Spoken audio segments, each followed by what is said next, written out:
প্রিয় বন্ধুরা, দেখতে দেখতে আসলে শরৎ পেরিয়ে আমরা হেমন্তেতে পা দিয়েছি। তাই শুরুতেই হেমন্তর পক্ষ থেকে শুভেচ্ছা এবং ভালোবাসা জানাচ্ছি ভিলেজ ডকুমেন্টারির পক্ষ থেকে। আমি মোহাম্মদ মেজবুল হক। তো বন্ধুরা, চলুন আমরা প্রতিদিনই কোনো না কোনো সবজি কিংবা ফল নিয়ে আসলে ভিডিও করে থাকি। তো আজকে বন্ধুদের সামনে এমন একটি আসলে ফসল নিয়ে আমরা আজকে আলোচনা করব এবং আপনাদেরকে দেখাবো। আসলে এটি একটি ভিন্নধর্মী অন্য রকমের একটি সবজি, যে সবজি আসলে সবারই চেনা, সবারই জানা এবং একটি পুষ্টিগুণ সম্পন্ন সবজি। তো বন্ধুরা, চলুন আজকে আপনাদেরকে নিয়ে যায় আসলে আমাদের সেই অর্থকারী ফসল, সেই সবজির কাছে, যে সবজিটির নাম হচ্ছে পটল। তো বন্ধুরা, আসলে পটল বাংলাদেশে অধিক পরিমাণে উৎপাদিত হয়। আপনারা জানেন যে বিশেষ করে এই পটল কিন্তু ভারতের পশ্চিমবঙ্গ, উড়িষ্যা, বিহার, মেঘালয় এবং বাংলাদেশের প্রভৃতি স্থানে কিন্তু প্রচুর পরিমাণে আসলে এই পটল উৎপাদন হয়। আমরা জানি পটল বেশ কিছু জাতের আসলে পটল রয়েছে, যেমন বাড়ি 1, বাড়ি 2, বাড়ি 3, বাড়ি 4, ঢ্যাপা এবং সিনকা পটল। সম্মানিত দর্শকবৃন্দু, আমরা আজকে যে ফসলটি নিয়ে আলাপ করছি সেটি হলো কিন্তু পটল। আসলে আমরা আজকে দাউদপুর ইউনিয়নের মুরাদপুর গ্রামের একটি আসলে মাঠে, একটি আবাদি মাঠে আমরা দাঁড়িয়ে আছি। তো হচ্ছে আপনারা এখানে দেখতে পাচ্ছেন মোটামুটি 1 বিঘা থেকে 1.5 বিঘা জমির মধ্যে কিন্তু আসলে একজন উদ্যোক্তা এখানে পটল চাষ করেছেন।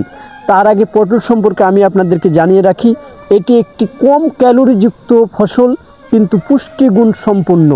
এই পটল যদি আপনি খান, এই পটলে অতিরিক্ত অ্যান্টিক ফাইবার এবং ডাইঅক্সিজেন থাকার ফলে এটি কিন্তু আপনার কোষ্ঠকাঠিন্য দূর করে এবং ডায়াবেটিস কন্ট্রোলে রাখে। পটলে শুধু খনিজ এবং এই যে অ্যান্টিক ফাইবার, অ্যান্টিক ডাইঅক্সিডেন্ট আছে তাই নয়, এই পটলে আপনি পাবেন vitamin A, vitamin C, vitamin B complex সহ ফসফরাস, ম্যাগনেসিয়াম, ক্যালসিয়াম। তো সম্মানিত দর্শকবিন্দু, তো আমরা আসলে আজকে আপনাদেরকে এই যে ফসল চাষের যে উদ্যোক্তা, যিনি আসলে এই পটল চাষ করছেন, আমরা তার কাছে নিয়ে যাব। আমরা জানবো তিনি এখানে কি জাতের ফসল উৎপাদন করছেন এবং এই ফসল আসলে কতটুকু পরিমাণে উৎপাদন সম্ভব হচ্ছে এবং আসলে এই পটল শুধু উৎপাদনই নয়, বরং এই পটল আসলে কিভাবে তিনি বিক্রয় করেন সেগুলোও কিন্তু আজকে আমাদের এই উদ্যোক্তার কাছে জানবো। তো বন্ধুরা, চলুন আমরা চলে যাই আমাদের সেই পটল চাষের উদ্যোক্তার কাছে।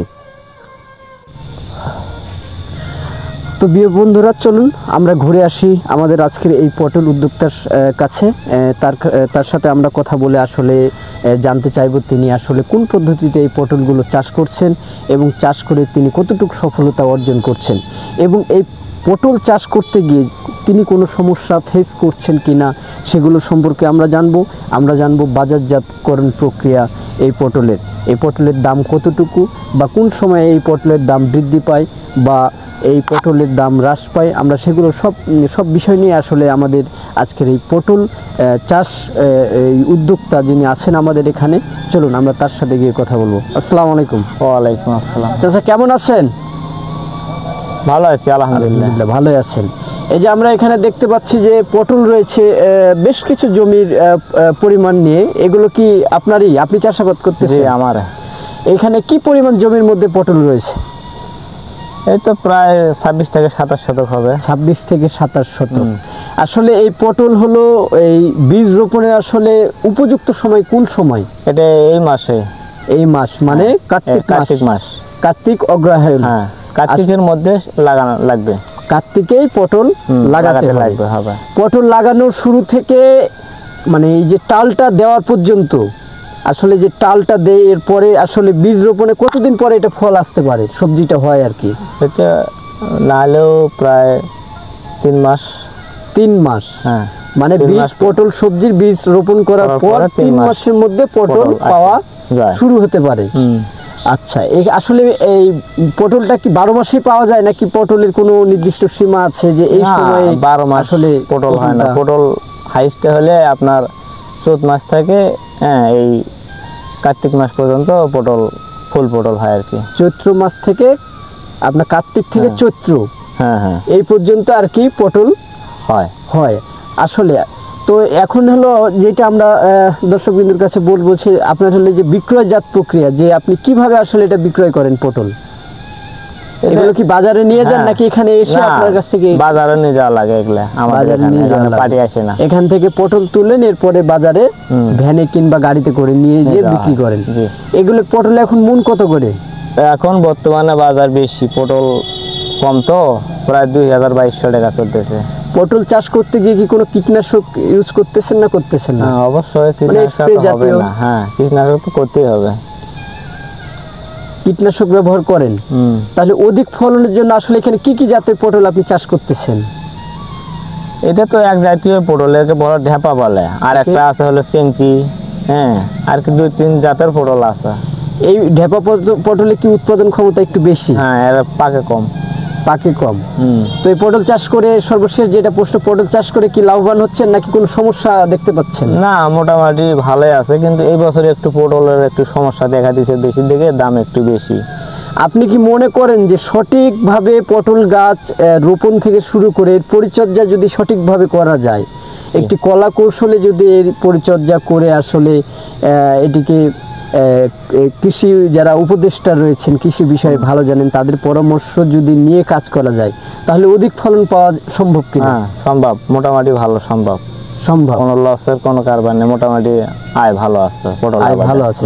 তো দর্শক বিন্দু, ধন্যবাদ জানাবো আপনাকে, আপনার এত সুন্দর করে আসলে এই 27 থেকে 28 শতক জমিতে পটল চাষ করার জন্য ধন্যবাদ। তো দর্শক বিন্দু, আপনারা কিন্তু দেখছিলেন আমরা একজন পটলের চাষকৃত উদ্যোক্তার সাথে আমরা কথা বলছিলাম। তিনি কিন্তু আমাদেরকে বললেন এখানে এক ধরনের পটল চাষ হচ্ছে, সেটা হচ্ছে ঢেপা পটল। এর উৎপাদন ক্ষমতা অধিক মাত্রায় হওয়ায় কিন্তু এই ঢেপা পটলটি তিনি কিন্তু এখানে চাষ করছেন। তিনি জানালেন যে এখানে 27 থেকে 30% আসলে জমির মধ্যে তিনি এই পটল চাষ করছেন, এবং এই পটলের যে এই বিক্রয়জাত, আসলে যে কোনো জিনিস উৎপাদনের চেয়ে কিন্তু বিক্রয় করা সব থেকে কঠিন। তো তিনি আমাদেরকে জানালেন যে বিক্রয় যে প্রক্রিয়া, তাতে কোনো তাদের কোনো সমস্যা নেই। তারা এখান থেকে ভোরবেলাতে পটল তুলে এবং সেগুলো নিয়ে যে বিভিন্ন গ্রামের যে হাটগুলো রয়েছে, পাইকারি হাট, সেখানে গিয়ে তারা কিন্তু বিক্রয় করলেন।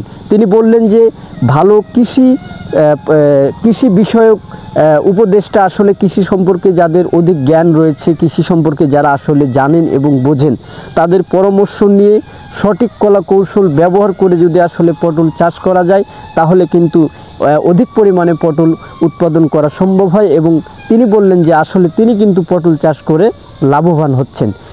তো সম্মানিত দর্শকবিন্দু, আমরা আজকে আলোচনা করছিলাম পটল নিয়ে। আসলে এই পটল কিন্তু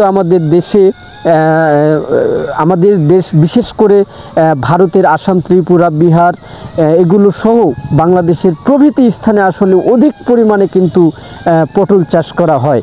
পটলের সঠিক রোপণের সময়সীমা হচ্ছে এই কার্তিক থেকে, এই আশ্বিন থেকে কার্তিকের মধ্যেই কিন্তু আসলে এই পটলের বীজ রোপণ করা হয়, এবং তারপরে কিন্তু এই মোটামুটি 3 মাস এর পরেই, বীজ রোপণের 3 মাস পরে থেকে কিন্তু পটলের ফলন পাওয়া শুরু হয়। এই পটল কিন্তু আমাদের শরীরের অনেক উপকারে আসে। এই পটলে রয়েছে অধিক পরিমাণে অ্যান্টি অ্যান্টি ফাইবার থাকার ফলে এই পটল কিন্তু আমাদের কোষ্ঠকাঠিন্য দূর করে এবং আমাদের ত্বক এবং স্বাস্থ্যকে সুস্বাস্থ্য রাখে। শুধু তাই নয়, এখানে বেশ কিছু খনিজ রয়েছে এবং ক্যালসিয়াম, ম্যাগনেসিয়াম, ফসফরাস এবং প্রচুর পরিমাণে ভিটামিন এ, সি এবং ভিটামিন বি কমপ্লেক্স রয়েছে। তো ধন্যবাদ সম্মানিত দর্শকবৃন্দু। আপনারা যদি নিয়মিত অন্যান্য সবজি যে আপনারা মেনু থাকে খাওয়ার, তার সাথে সাথে যদি এই পটল যদি আপনারা খান তাহলে আপনারা কিন্তু সুস্বাস্থ্য অধিকারী হতে পারবেন। এবং অধিক পটল একটি আঁশযুক্ত খাবারের হওয়ায় আপনার যে বদহজম, কোষ্ঠকাঠিন্য আছে, এগুলোতেও কিন্তু আসলে পটল কিন্তু অনেক সহায়ক হয়। পুষ্টিগুণ, আঁশযুক্ত খাবার ফলে কিন্তু এই অসুস্থতার যে অসুখের যে সমস্যাগুলো আমরা বললাম, সেগুলোতে কিন্তু এই পটল অধিক গুরুত্বপূর্ণ ভূমিকা রাখে। তো সম্মানিত দর্শকবিন্দু, আমরা আমাদের পরবর্তী ভিডিও খুব তাড়াতাড়ি নিয়ে আসব। তার আগে বলে রাখি, আমাদের এই ভিডিওটি যদি ভালো লেগে থাকে তাহলে এই পটল সম্পর্কে ভিডিওতে অবশ্যই একটি লাইক, কমেন্ট এবং শেয়ার করবেন, এবং আমাদের ইউটিউব চ্যানেলটি সাবস্ক্রাইব করবেন। ধন্যবাদ। আবার কোনো দেখা হবে, আবার কোনো নতুন অর্থকারী ফসল নিয়ে। ধন্যবাদ ভিলেজ ডকুমেন্টারিকে, ধন্যবাদ।